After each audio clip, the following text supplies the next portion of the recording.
I'm Sarai. And I'm Haley. And this is Seamwork Radio. Welcome back to Seamwork Radio. Today we're talking about how to find the type of sewing that fits your goals. So we're going to cover how to uncover what's your most important sewing goal right now, how to balance having fun with your sewing while still working towards a larger goal, and what to do when you have trouble just getting started. All right, so we're going to start with our icebreaker today, which comes from Seamwork member Kathy. And Kathy asks, what skill did you develop that makes the biggest difference in your sewing practice, Haley? There's been lots of kind of aha moments for me. I would say the skill that helped me the most in my own personal sewing was learning more about full bust adjustments. I think that kind of like opened the door to me understanding how to fit my body. And then things just, I felt like it was smoother sailing after that. I wasn't fighting against my body when I was sewing for myself. On a more like soft skills level, I think I learned how to be patient with myself. That wasn't like something that just happened overnight. It was kind of, in hindsight, I can see how much more I practice patience with myself. I've always been really patient with other people, but not so much with myself. So those are the two things that helped my sewing the most. What about you? It's interesting that you mentioned patience. I feel like sewing maybe taught me a little bit of patience. I think in my early sewing, I was pretty impatient.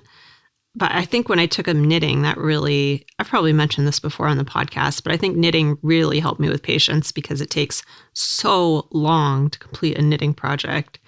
And that really taught me how to slow down and enjoy the process versus focusing so much on the outcome. I'm working on a sweater now that I only knit on it when we're watching movies or something, which is not that frequently.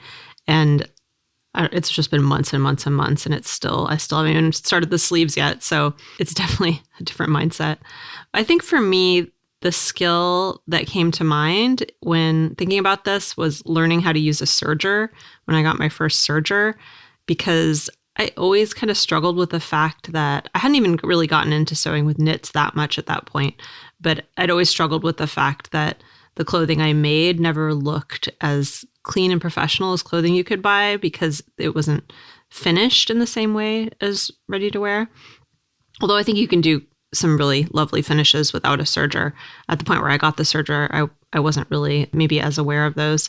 So getting a serger really helped me to feel like my sewing was finished and, really properly taken care of and was going to last a long time. And I think that just gave me a different attitude towards the things I was making when they feel really like you've really taken the care and made them into this like really lovely finished product versus something that looks maybe, I don't want to say homemade because I don't think there's anything wrong with that, but something that just looks, I don't know, maybe just a little bit, maybe just like it's not going to last as long. So it's interesting. I feel like that's like a real like confidence booster to feel that like extra amount of pride in your finished garment. I feel like learning how to fit my body really accomplished a similar thing, even though it's a totally different skill. So maybe there's something in that about looking for those skills or those goals or those skills that will help you to feel more confident. And because I think that confidence will just inspire you to learn more and more. So this is a great icebreaker for today's episode. So thank you so much, Kathy. And if you have an icebreaker for us, you can post it on our community if you're a Seamwork member. To do that, you just have to go to seamwork.com/go/icebreakers.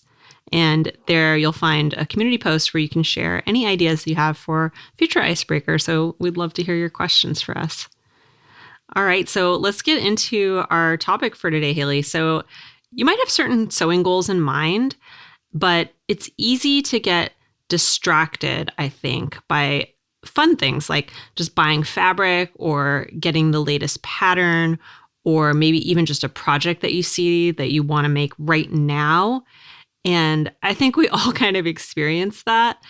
And personally, I think it's great to have all those fun things that you're really excited about.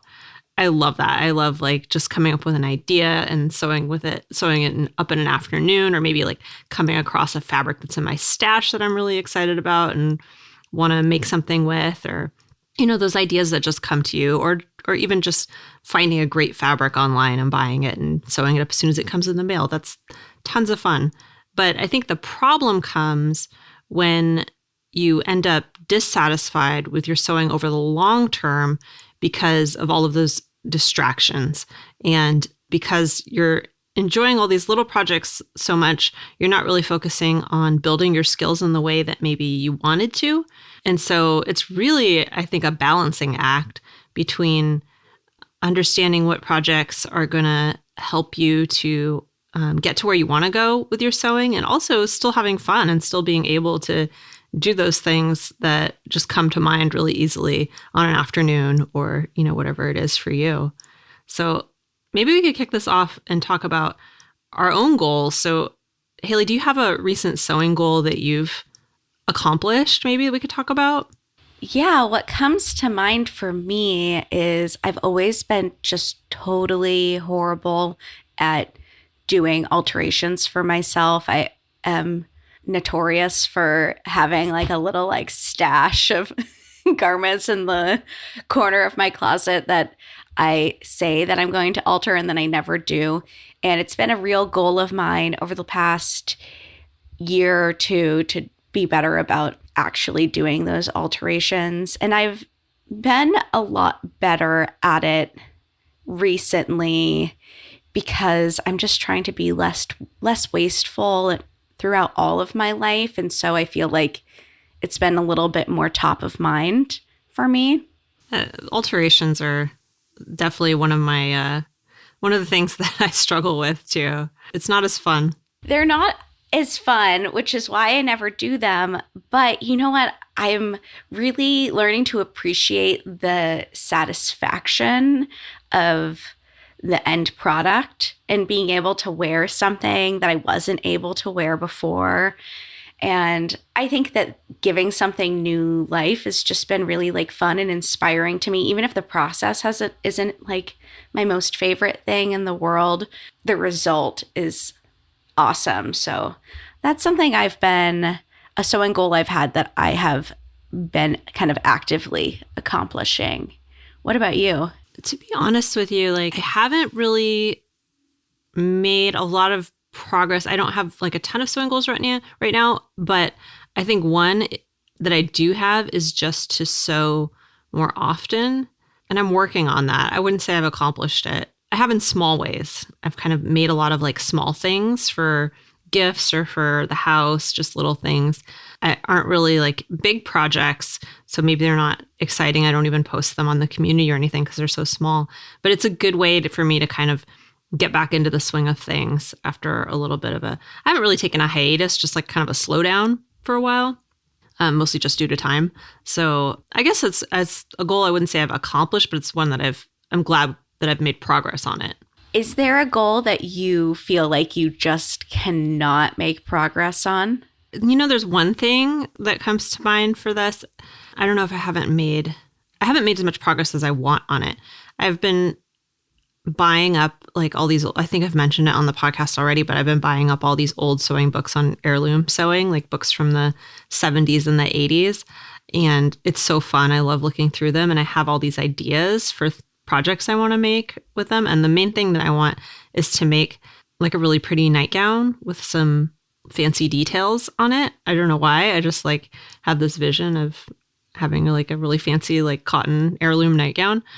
And I can't seem to get beyond the stage of just thinking about it and looking for ideas. And I even have a pattern that I like. It's a vintage pattern from the 70s that I really want to use. And I don't know, I just can't seem to get going on it. So that's one. What about you? Yeah, the last maybe 2 or 3 winters, I've wanted to make myself a new winter coat with kind of, all the fixings, the underlining and lining, and just kind of do it up. And I just never get started on it. Getting started always feels kind of like the hardest part. I can't settle really on one idea. I just know that I want to make a coat. And by the time I like start feeling kind of like motivated or maybe like a little spark of inspiration strikes, it's spring. And I'm like, well, that feels kind of silly. It's time to make some dresses. I always struggle with that at this time of year because I already have a lot of pretty spring and summer dresses, but it's my favorite season for dressing because I mean fall is great too. I love fall, but in summer I just love putting on a comfy like maxi dress and sandals, and I don't know, just I feel great in that. So I always want to make more, but then it rains like 9 months out of the year here. I really don't need more like sleeveless dresses, so it's tough. A coat is much more practical. It is. And when I lived in LA, it was super practical. I could wear stuff like that pretty much all year round. And now I have to limit myself. I can have one, maybe two, depending on the style a year. Okay, so what distractions do you think you get caught up in most often? For me, in terms of sewing distractions, I'd say like the bigger distraction is not sewing related. They're just time things, just not setting aside time for sewing and, just getting caught up in life. I have lots of other things to do, especially this time of year with gardening. We have a big property that we have to take care of now, and there's a lot to do outside. So that's probably my biggest non-sewing distraction. My biggest sewing distraction is probably just, I love vintage patterns. And so I love like collecting older patterns, and I'll just kind of go through them and get excited about them and sew something up with fabric I have, or, plan really like quick projects based on those. And I don't always get to the things that I had really wanted to make, like things I planned for Design Your Wardrobe and things like that, just because of those little fun projects. And my love for vintage patterns, I think, is a big part of that. What about you? Beyond just life and other hobbies persistently distracting me from my sewing goals, I think that what I get caught up in most often is probably seam work patterns because I engage in them so often. Obviously, I design them. I'm in fittings every week for them. I do the photo shoots. And, sometimes it's hard not to fall in love with something when you are around it that often, looking at it that often. Also, sometimes it has the opposite effect, but sometimes you fall in love with it. And then I'm like, well, now I got to make it. And that can be a little distracting. It's a fun distraction, though. I try not to hate on my distractions too much because I think that is part of what makes sewing so fun, is it's that place you do get to play and have distractions, but it's all about finding that balance, I think, so that you get fulfillment from your hobby as well, and you don't feel as wasteful. Well, I think that's the thing about distractions. They are fun, and that's why they're so distracting, because you do get so excited about them. And I think you're right. I think it's a big part of why we love sewing, or really probably any creative activity, is just expressing yourself in the moment. It's kind of that spirit of improvisation versus maybe the planning that feels a little bit more like, I don't want to say like work, but it's a little bit more methodical. It's a little bit less freeing. And so you're right. I think you just need to balance the two in a way that feels comfortable for you. It's only really a problem if you feel like it's a problem. If you don't feel like accomplishing goals is something that has room in your sewing practice, then, that's great. But if you're finding that you're feeling maybe less inspired lately, then some goals are a good place to start. Sarah, do you want to share some of our tips for finding that sweet spot, that balance? I think this segues perfectly, because I think when we talk about identifying what your sewing goal is, or what your primary sewing goal is right now, I think from the things that Haley and I were just talking about with our own goals, I think you can see that those goals can be really small things. So when we talk about a goal, it could be a certain project or a certain type of project that you want to do. Or it could be something bigger. It could be a larger goal. And that kind of just depends on, where you are in your sewing journey and, where your skills are and what your particular goal is at any moment in time. So that's just something I wanted to throw out there. The things that we see a lot in the community and from people we talk to are, we can kind of divide them up into a few different categories. The things that we see are, first of all, fitting. There's a lot of people who have goals around fitting and want to learn a lot about fitting. So maybe that's a goal that you have. Another one is being more intentional about design. So actually building a wardrobe and putting all the pieces together in a way that makes sense for you and for your life. And that's why we have our Design Your Wardrobe class. People who have that goal might be interested in that. Another one that we see a lot is just fitting sewing into your life. That's kind of my goal right now. So if you're a very busy person or you just have a lot going on right now, or even if just, you've taken a hiatus for a while or it's kind of slowed down, you're looking for more creativity in your life, just finding little ways to fit it into your life in a way that's manageable for you. If you're a total beginner, maybe it's just learning the very fundamentals. Maybe that's your goal right now. A lot of people have goals around fabric and really understanding how to choose fabric and what different types of fabric are and how to work with them.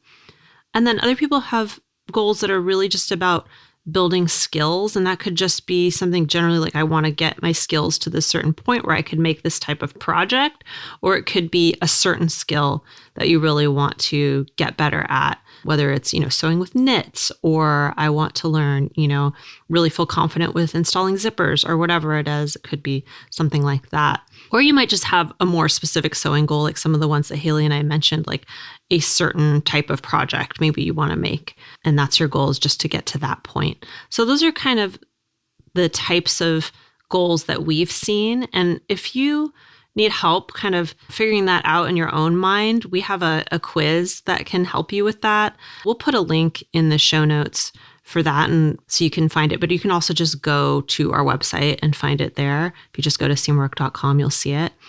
And when you take that, it takes only a couple minutes, and it can help you to kind of figure out if you fall into one of these categories that I just mentioned, and then give you a lot of suggestions on where to go from there. And you don't have to be a Seamwork member to take the quiz. Anybody can go and take the quiz. It's really quick and free. So that's a good way to go if you're having trouble identifying your goal. And then I think the next step after you've identified what your goal is kind of figuring out what success for that goal would look like for you. So before you kind of decide to tackle it or how you're going to tackle it, deciding both, why this is important to you and then how you'll know when you get to that point. So some of it is easy. So, if you're trying to learn how to do a specific skill or a specific project, you have an end in mind. You know what success is going to look like in that case. If it's something a little bit bigger, like maybe I want to learn how to fit really well, what does that mean for you? What does that look like? How do you know when you've achieved that? Or is it, maybe it's even a lifelong goal. Maybe it's something that you're intending to work on forever, but just kind of understanding what that looks like for you so you can celebrate when you get there and really feel like that you've achieved something, I think is really important. So that's kind of around coming up with your goals and understanding your goals. And I think the next thing goes back to what Haley and I were just talking about, which is balancing that goal with these other things that might be fun but distracting you from the goal at times. So if you find that that's the case for you, maybe coming up with some kind of formula that works for you to help you balance that out. So maybe, for example, this is just an example, maybe 50% of your sewing is focused on working towards your goal, and 50% is whatever else you want to sew. That's just an example. It could be whatever works for you. But I find that setting little guidelines for myself like that can be really helpful if I find myself feeling unmotivated or distracted or just not really able to focus on something that I really wanted to focus on.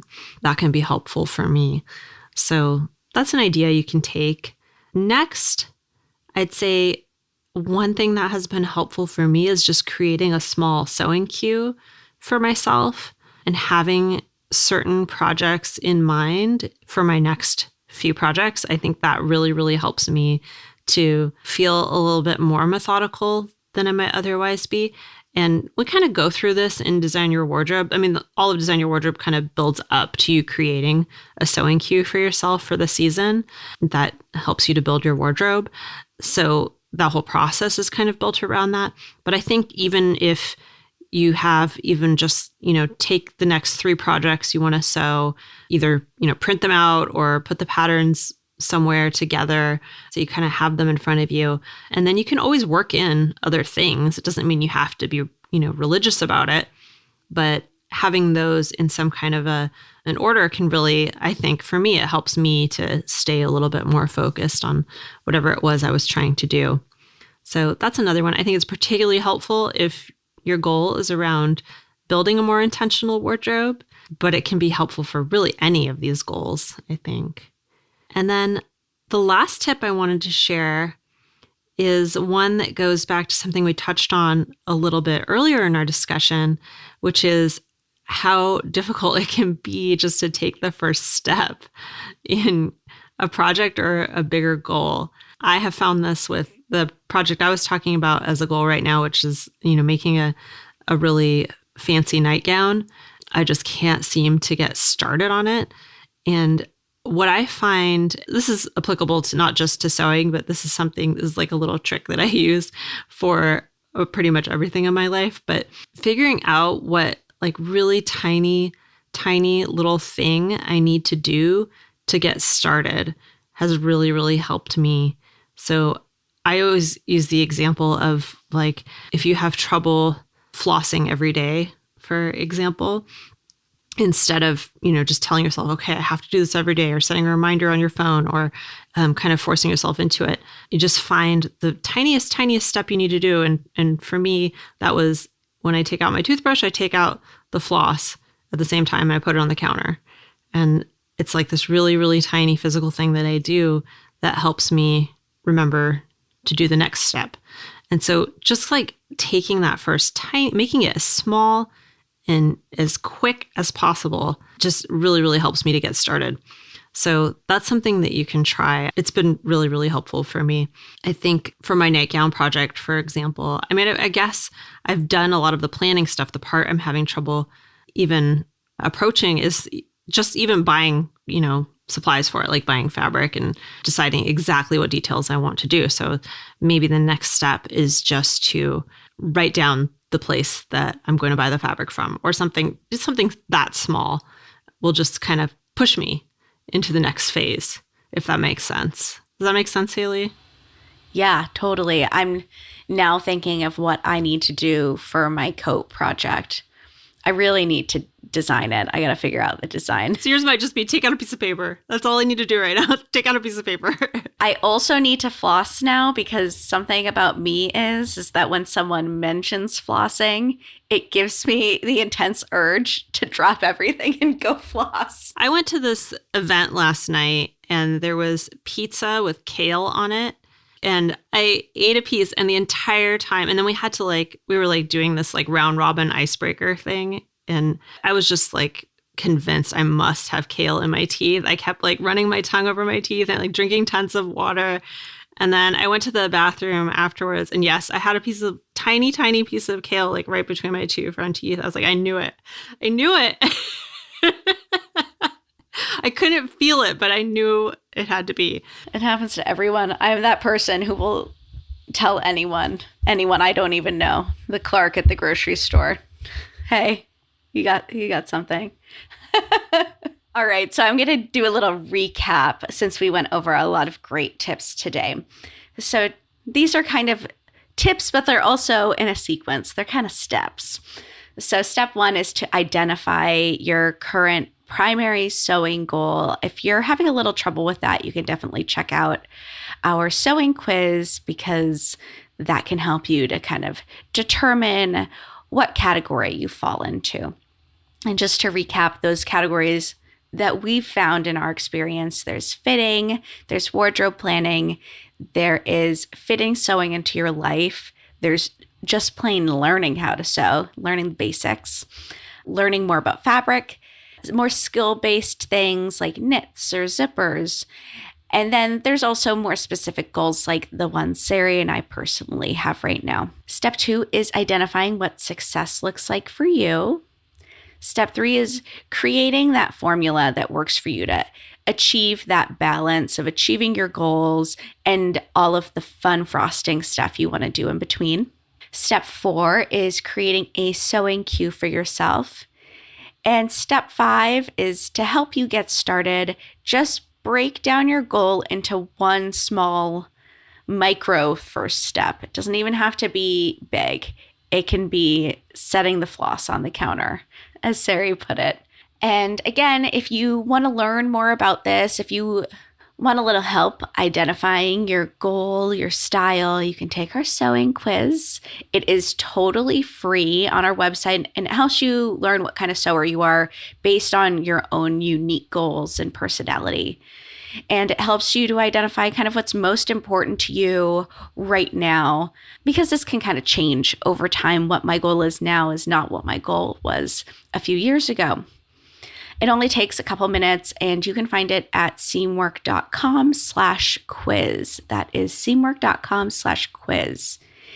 And if you liked this episode, we would love it if you left us a review. Here is one from Aunt Lily, not my aunt. I don't have an Aunt Lily, but that's her handle, Aunt Lily. I just rediscovered this podcast. It's helping me plan my sewing while I'm walking my dog. Love multitasking. The ladies are full of knowledge and helpful tips.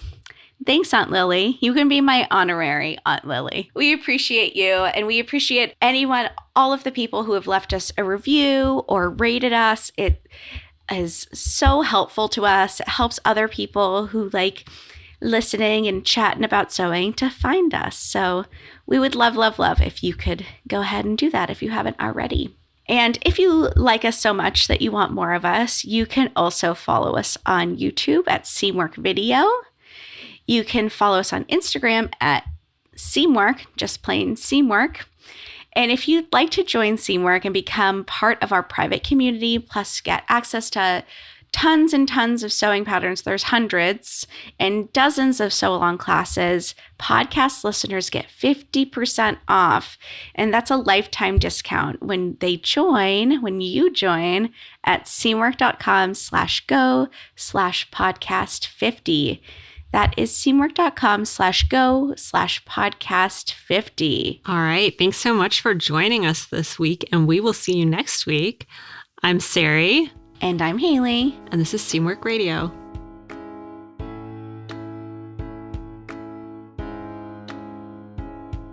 Seamwork Radio is brought to you by the team at Seamwork. Seamwork's an online community that supports you in creating a wardrobe that feels right for you. When you join us at Seamwork, you become part of our private community of makers, and you also get access to monthly sew-along classes, a library of over 200 sewing patterns, and tons of great resources to help guide you through the sewing adventure that you choose. Podcast listeners can get half off a Seamwork Unlimited membership, which means you can download as many of those 200 plus patterns as you want at any time, and our community will be there to guide and support you.